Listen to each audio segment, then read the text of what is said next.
Hi friends, last ఎపిసోడ్లో చూసారంటే ఆ విలన్ గ్యాంగ్కి మన హీరోయిన్ గ్యాంగ్కి ఫుల్ ఫైట్ జరుగుతుంది కదా. ఆ తరువాత హీరోయిన్ ఇద్దరు ఒక ప్లేస్లో మీట్ అయి మాట్లాడుతుంటారు కదా. అప్పుడు హీరో ఆ యువాన్ కొండ మీద నుండి కింద పడిపోయాడు, నాకు తెలిసి వాడు చనిపోయింటాడు అంటాడు. కానీ హీరోయిన్ ఆ యువాన్ అంత త్వరగా చనిపోయే మనిషిలానే కనిపించడం లేదు, నిజంగానే చనిపోయింటాడా అని అడుగుతుంది. అప్పుడు హీరోకి ఆ యువాన్ హీరో దగ్గర చెప్పింటాడు కదా, నేను హీరోయిన్ని కిస్ చేశాను, చాలానే స్వీట్గా ఉన్నింది అని. యాక్చువల్లీ వాడు హీరోయిన్ని ఏం కిస్ చేసిండడు, కానీ ఆ విషయం హీరోకి తెలీదు కదా. సో హీరోకి ఆ యువాన్ని తలుచుకొని అంత కోపం వస్తుంది, దానివల్ల చాలానే కోపంగా ఉంటాడు.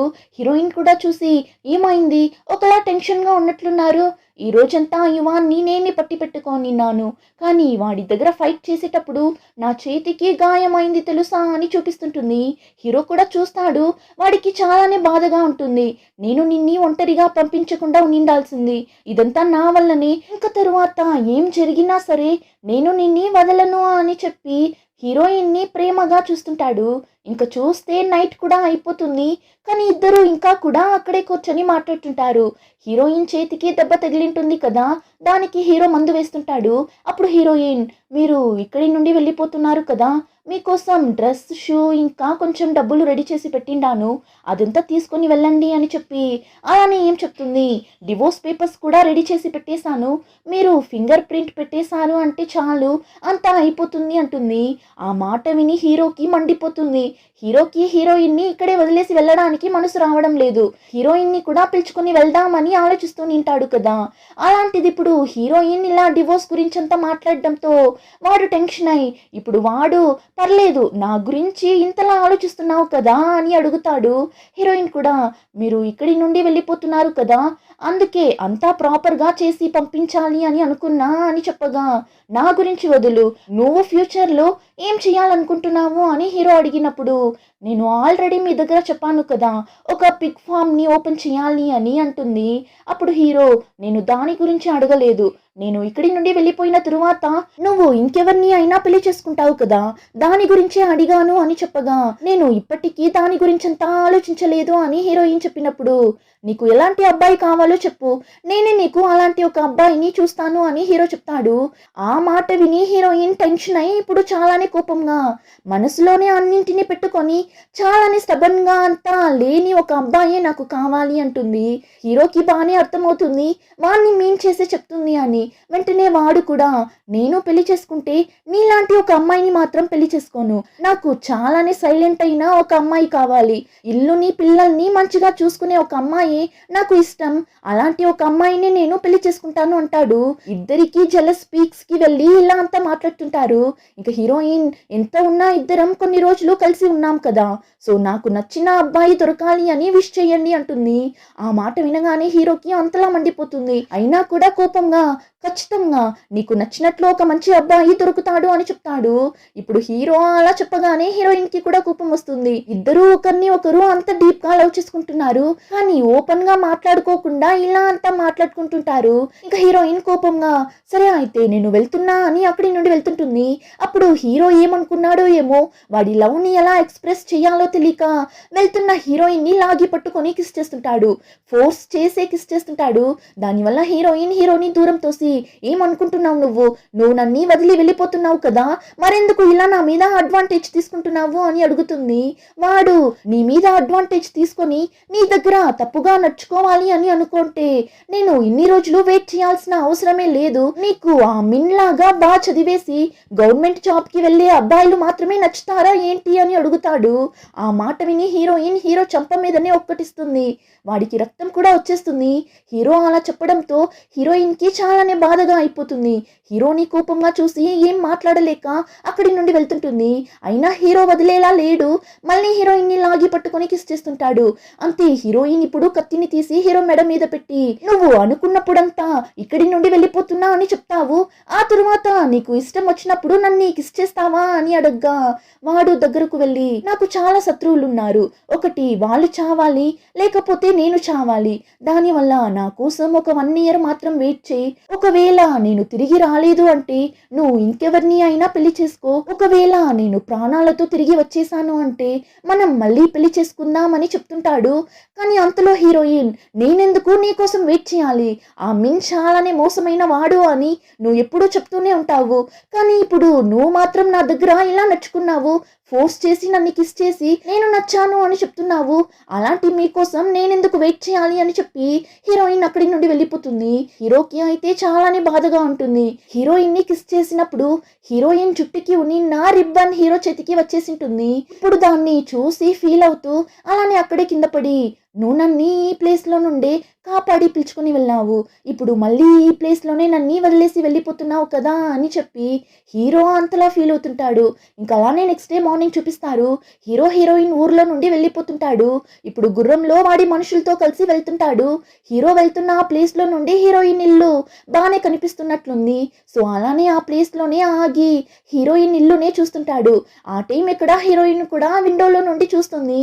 ఇప్పుడు హీరోయిన్ కూడా విండో దగ్గర నిలబడి బయట చూస్తుంటుంది. హీరో ఏం కనిపించడు, జస్ట్ అక్కడ నిల్చొని హీరో గురించి ఆలోచిస్తూ చూస్తుంటుంది. హీరో కూడా ఇప్పుడు ఫీల్ అవుతూ అక్కడి నుండి వెళ్ళిపోతాడు. అతను చాలా తక్కువగానే మాట్లాడతాడు. అయినా ఎందుకు అతన్ని లేని ఇల్లు ఇంత సైలెంట్గా ఉంది అని హీరో గురించి ఆలోచిస్తుంటుంది. హీరో థింగ్స్ అన్నీ ఇంట్లో ఉంటుంది కదా, అదంతా తీసి చూసి ఫీల్ అవుతున్నప్పుడు అక్కడ ఒక పేపర్ ఉండడం చూస్తుంది. హీరోనే రాసి పెట్టేసి వెళ్ళింటాడు. హీరోయిన్ కూడా తీసి చూస్తుంది. హ్యాపీ బర్త్డే అన్నట్లు రాసి పెట్టి వెళ్ళింటాడు. ఇంకా హీరోయిన్ కోసం డ్రెస్, కొంచెం డబ్బులు, అలానే చేతికి వేసుకునే గ్లౌస్ కూడా ఉంటుంది. హీరోయిన్ కూడా ఆ గ్లౌస్ ని తీసి చూస్తుంది. హీరోయిన్ మీట్ ని కట్ చేసేటప్పుడు తన చేతికి చాలానే దెబ్బలు తగులుతుంటుంది. హీరో కూడా చూసింటాడు. అందుకే హీరో ఇలా ఒక గ్లౌస్ ని రెడీ చేసి హీరోయిన్ కోసం పెట్టేసి వెళ్ళింటాడు. హీరోయిన్ కూడా దాన్ని తీసి సంతోషంగా చూస్తుంటుంది. ఆ టైం హీరోనే వచ్చి ఆ గ్లౌస్ ని హీరోయిన్ చేతికి వేస్తున్నట్లు హీరోయిన్ కి అనిపించి అంతలా ఫీల్ అయ్యి ఏడుస్తుంటుంది. హీరో ఇక్కడి నుండి వెళ్ళిపోయాడు అన్న విషయాన్ని హీరోయిన్ యాక్సెప్ట్ చేసుకోలేకపోతుంది. దానివల్ల కంట్లో నీళ్లు అంతలా ఓవర్ఫ్లో అవుతుంటుంది. ఇంకా అలానే ఇంకో పక్క రాజభవనంలో చూపిస్తారు. ప్రైమ్ మినిస్టర్ ఇంకా లీ తాత ఇద్దరు రాజు దగ్గర మాట్లాడుతుంటారు. లీ తాత రాజు దగ్గర మార్కస్ చనిపోలేదు, ప్రాణాలతోనే ఉన్నాడు అని హీరో గురించిన విషయాన్ని చెప్తాడు. ప్రైమ్ మినిస్టర్ వియాన్కి ఇప్పుడే ఈ విషయం తెలుసేమో, సో షాక్ అయి చూస్తుంటాడు. కానీ హీరో ప్రాణాలతో ఉన్నాడు అని తెలిసి రాజుకి చాలానే హ్యాపీగా ఉంటుంది. అవునా, మార్కస్ ప్రాణాలతోనే ఉన్నాడా అని చాలా సంతోషంగా అడుగుతుంటాడు. అప్పుడు లీ తాత ప్రైమ్ మినిస్టర్ ని చూసి, మీ ఆర్మీలోనే చాలానే పవర్ఫుల్ అయిన ఒక మనిషి చనిపోలేదు అన్న ఇన్ఫర్మేషన్ వచ్చింది, ఇది మీకు చాలానే సంతోషంగా ఉంటుందనుకుంటా, ఈ విషయాన్ని మీరు సెలబ్రేట్ చేయడం లేదా ఏంటి అన్నట్లు అడగ్గా అదంతా విని రాజు మాత్రమే చాలా హ్యాపీగా ఖచ్చితంగా సెలబ్రేట్ చేయాల్సిందే అంటాడు. వెంటనే ప్రైమ్ మినిస్టర్ రాజుని కోపంగా చూడగా రాజు కూడా సైలెంట్ అయిపోతాడు. ఎంత ఇతను ఈ దేశానికే రాజుగా ఉన్నా చాలానే భయస్తుడు.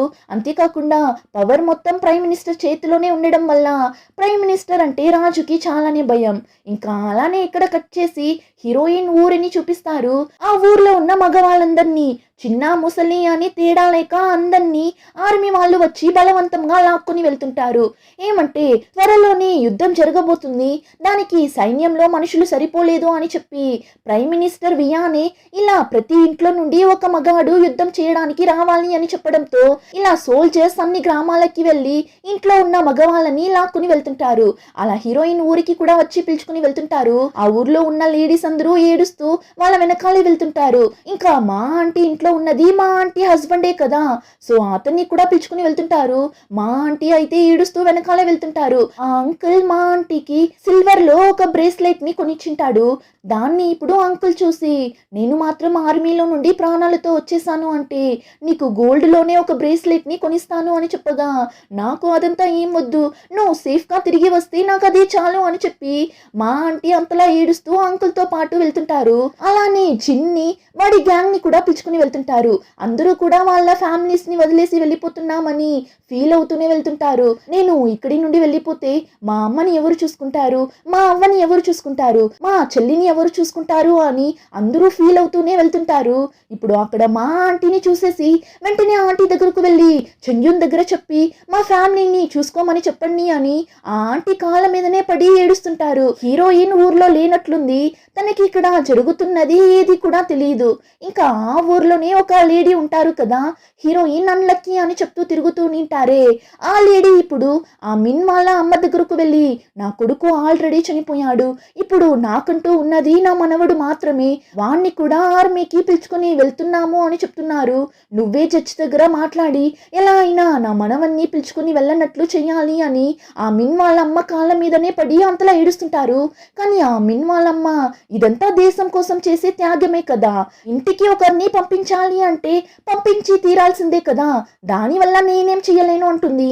ఈ మిన్ వాళ్ళ అమ్మ చెప్పడం వల్లనే ఈ లేడీ హీరోయిన్ అన్లక్కీ అయిన అమ్మాయి అని ఊరంతా చెప్తూ తిరుగుతూ నింటారు. కానీ ఇప్పుడు హెల్ప్ అని వచ్చి అడిగితే ఇలా మాట్లాడడం విని ఆ లేడీ కోపంగా, అయితే నీ కొడుకుని పంపచ్చు కదా, వాణ్ణి మాత్రం ఎందుకు పంపించడం లేదు అని అర్చగా ఆ మిన్ వాళ్ళమ్మ మండిపడి, నీతో కలిసి తిరిగిన పాపానికి కావాలంటే ఈ డబ్బుల్ని తీసుకుని వెళ్ళు, ఇంతకు మించి నేనేం చేయలేను అని చెప్పి డబ్బుల్ని కింద వేసేసి వెళ్తుంటుంది. అంతే, ఈ లేడీ అలానే కింద పడి అంతలా ఏడుస్తుంటారు. ఇంకా అలానే హీరోయిన్ ని చూపిస్తారు. హీరోయిన్ ఇప్పుడే ఊర్లోకి వస్తుంది. కొత్తగా గుర్రంని కొన్నట్లుంది, గుర్రం మీదనే వస్తుంది.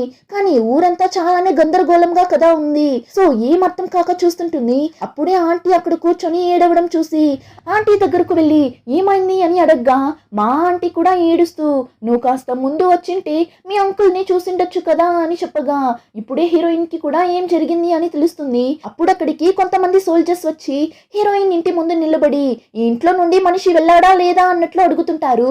అప్పుడు మా ఆంటీ వాళ్ళ దగ్గరకు వెళ్ళి ఈ ఇంట్లో మగవాళ్ళు ఎవరూ లేరు, తిన హస్బెండ్ బయట ఊరికి వెళ్ళాడు, రావడానికి చాలా రోజులు పట్టుంది అని చెప్తారు. కానీ వాళ్ళు అదంతా నమ్మరు. దానివల్ల ఇంట్లో చెక్ చేద్దామని వెళ్తుంటారు. అప్పుడు అక్కడికి ఒకతను వచ్చి ఈ అమ్మాయి వాళ్ళ హస్బెండ్ ని పిలుచుకుని వెళ్ళిపోయామంటాడు.